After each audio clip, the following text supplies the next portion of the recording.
బాబోయ్! ఇంకో 2 డేస్‌లో పీరియడ్స్ వస్తాయి నాకని టెన్షన్ పడుతున్నారా?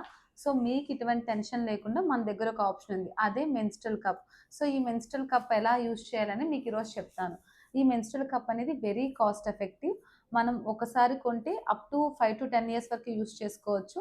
అంతే కాకుండా ఇది ఎకో ఫ్రెండ్లీ కూడా.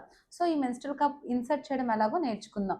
ఎలా ఇన్సర్ట్ చేసుకోవాలంటే ఈ కప్ ఉంది కదా! దీన్ని ఇలా పించ్ చేసి సి షేప్‌లో ఫోల్డ్ చేసుకోవాలి.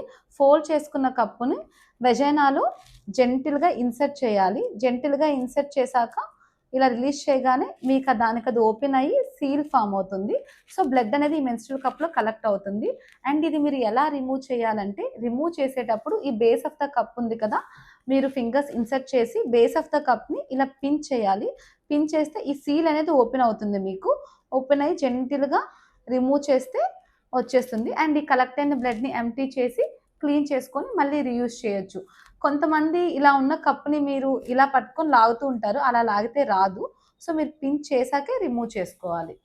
ఈ మెన్స్ట్రుయల్ కప్‌ని మీరెలా స్టెరిలైజ్ చేసుకోవాలి? మీకు పీరియడ్ అయిపోతుంది కదా! అయిపోయాక మీరు 5-10 మినిట్స్ పాటు బాయిలింగ్ వాటర్‌లో ఇది వేసి, దీన్ని కూడా బాయిలింగ్ వాటర్‌లో మరిగించాలి. దాని తర్వాత ఈ కప్ తీసి నీట్‌గా వెట్ చేసుకొని, డ్రై చేసి అండ్ సన్ కింద అలా పెట్టకూడదు. ఒక టవల్ మీద అలా పెట్టి డ్రై అయ్యాక ఆ కప్‌ని ఇలాంటి కాటన్‌ది ఒక పౌచ్ లాంటిది కానీ స్టెరిలైజ్డ్ దాంట్లో ఇది పెట్టేసి అండ్ దీన్ని మీరు స్టోర్ చేసుకోవచ్చు. సో, ఇలా మీరు ప్రాపర్‌గా క్లీన్ చేసుకోవడం వల్ల ఎటువంటి ఇన్ఫెక్షన్ ఇలాంటివి రావు. ప్రాపర్‌గా క్లీన్ ఆఫ్టర్ పీరియడ్ చేసుకోవాలి అండ్ బిఫోర్ పీరియడ్ కూడా చేసుకొని యూజ్ చేసుకుంటే మంచిది.